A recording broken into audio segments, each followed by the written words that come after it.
How's it going, guys? It's Eclipse here, and today we're reviewing the Skoda T50, the Tier 9 Czechoslovakian medium tank, and we're just going to have a look at some of the main stats quickly on the top package, and I'll go through the weaknesses of the previous packages in the Ace Tanker gameplay in a minute.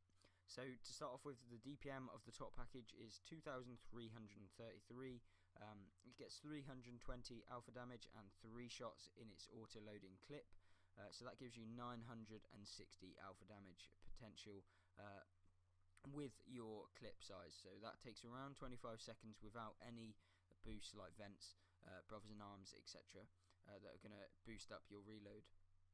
So something else you might want to keep in mind is that it actually has the best aim time at 2.2 seconds on console, and also the best dispersion at 0.35, which is really nice as well.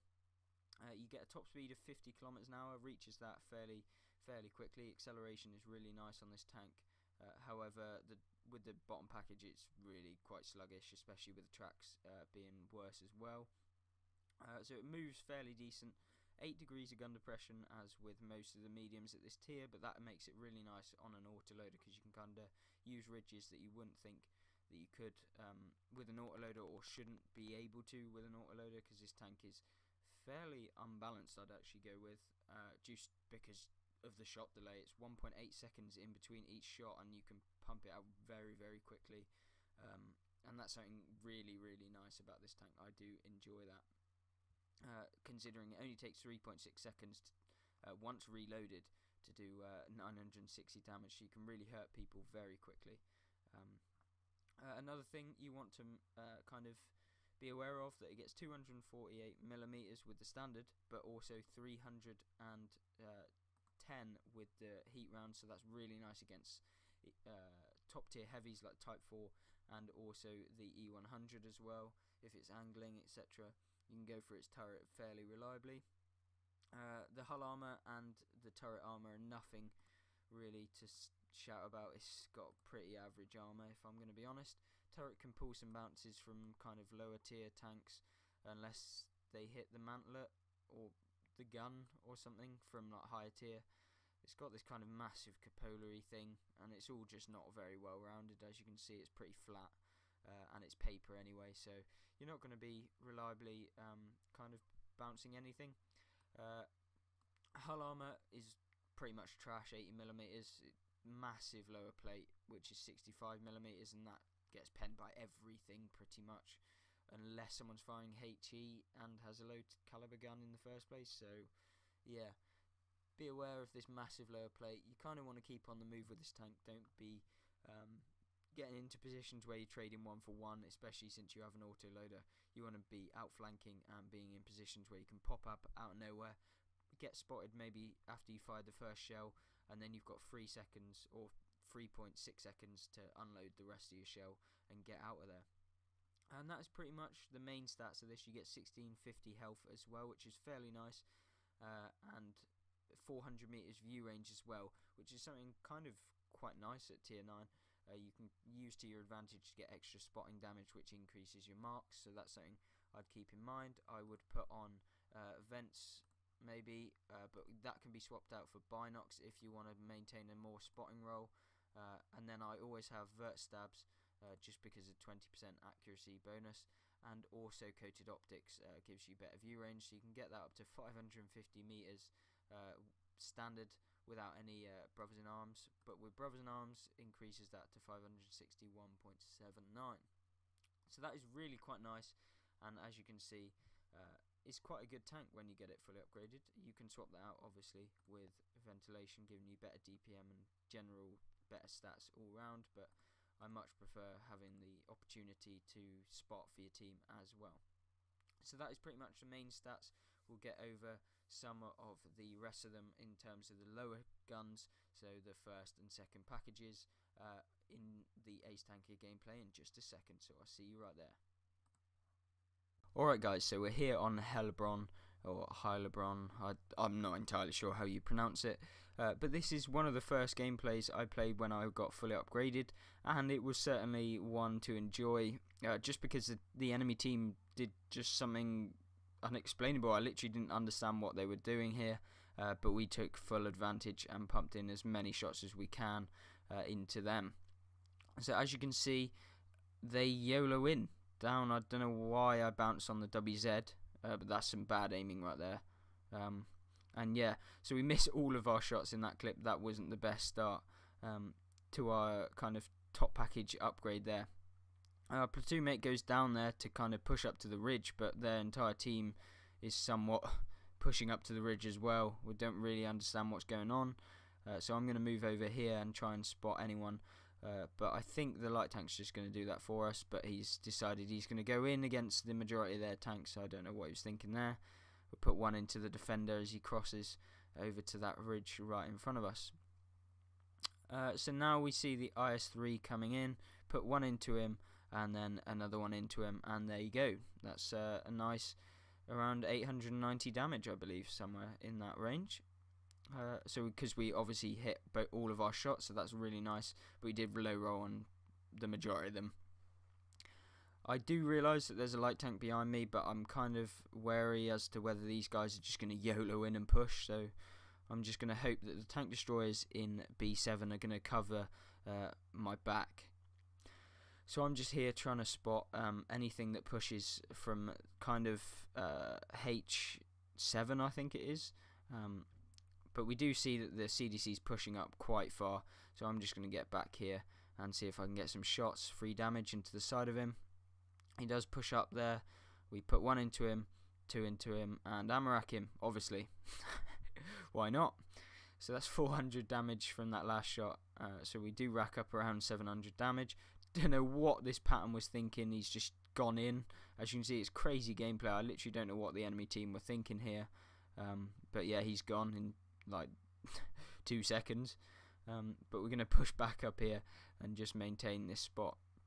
So this is something you can do with the tank, just making sure that you're a support role. You don't want to be the one taking hits. You've got no armor, except from the occasional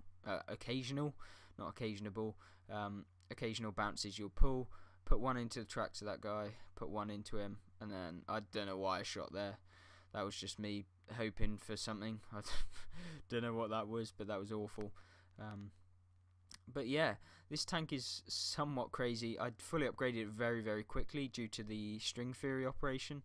Since if you win like continuously, you can get like 12,000 XP every game, which is fairly nice, especially when you're platooning up with teammates that you know you can reliably get wins with.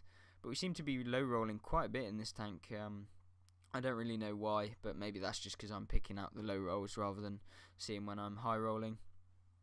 So as you can see, their tanks, I'm thinking that we could actually lose this because they're like kind of encircling all around me. So I'm kind of scared here. I don't mean to go fully all the way down, but I just deal with it anyway. I auto-aim the 430. I don't know why, but I get annoyed after the last one and I actually aim it. I don't know why I auto-aimed him. Shouldn't have really done that. I would have probably got another 2 extra shots into the Stritz farm, etc. So whilst we're doing that, I decide I'm going to get back up here. I take the steepest route, get spotted. I'm crapping myself at this point because I don't want to get hit in the ass. But we do make it up there before any of them are managing to shoot us. So at this point I realise that they're pushing on the left hand side, the defender and also the VKA. So I'm going to make sure that I club that defender because they do annoy me really. I managed to track the VKA luckily and we put 3 into him. So now I'm thinking we are almost definitely going to lose this, as seen by just them pushing everyone. I don't know what the J Panther does. He gets smashed by, I think, the SU-152 on our team. So that was quite nice. As you can see, the SU-152 is pushing up for their team. We do the exact same thing, but we do realise we can overmatch the side of the Stritz farm. So he's pretty much got no armour. I kind of luckily aim that and it goes up into the side of the Alpine Tiger, which is kind of, I believe, the 112 even, I believe. But just a reskinned version, as with Wargaming recently, that's all they do, reskins. So I push down here, get hit by both of them, I'm pretty sure, which is kind of annoying, but then we do miss our shot right there. which is annoying. And then we bounce our last shot there on the Alpine Tiger, and we just reverse, making sure we don't get hit for free. And now it's just a clean-up game. We've absolutely smashed anyone that decided that they're just going to YOLO in. I'm going to reload and make sure I'm going to go and smash anyone else that's left camping at the back. I know that there was a heavy tank defender over to our right. I'm kind of hesitant as to go for the ice free, and then I decide not to because he's just going to die to the majority of our tanks that are left. Defenders over there. We're just going to push up to the ridge in front and hopefully get some shots into him, and maybe get a full clip off, because obviously he's on quite a lot of health, and I do love clubbing defenders until he takes a huge hit from, I'm pretty sure that was a T49. Firing heat rounds just because we're kind of running out of rounds, and I wanted to maintain some damage in this game, make sure I am going to get some, but we do swap back to the standard rounds to hopefully finish off the rest of the tanks in the game. I only run HE in this, not on purpose. I do not run any HE in this tank. Normally that would just be because the loadout was kind of different from when I upgraded the package. So don't run HE in an autoloader ever. Do not run HE in an autoloader, please. But we put one luckily into him there and finish him off with a second. And then I'm thinking that the arty's going to be around to my left and right. But then he is to my left. I go for the shot anyway because I don't want to pull around there with just one, because I'm not going to finish him in one shot. So I'm just going to go over here and reload. He does start coming forward, which is not ideal, but we're just going to wait 10 seconds. He gets hit by someone in just a second and taken down to pretty much no health, and we just finish him off after he fires right there. So that is the end of that game. We did quite a lot of damage right there, and something that I did actually enjoy. I did really enjoy this tank. It is kind of overpowered though, I'm not going to lie. It's one of the more broken tier 9 mediums, if not the most broken tier 9 medium, just for the pure fact of just how unbalanced it is, to be really honest with you. So after winning that game, we do make our way and get 5,608 damage, 7 kills and 1,830 assisted, a mastery badge, a devastator medal, a top gun, a demolition expert for the CDC Amarak, 15,265 XP with the string theory ×5 operation.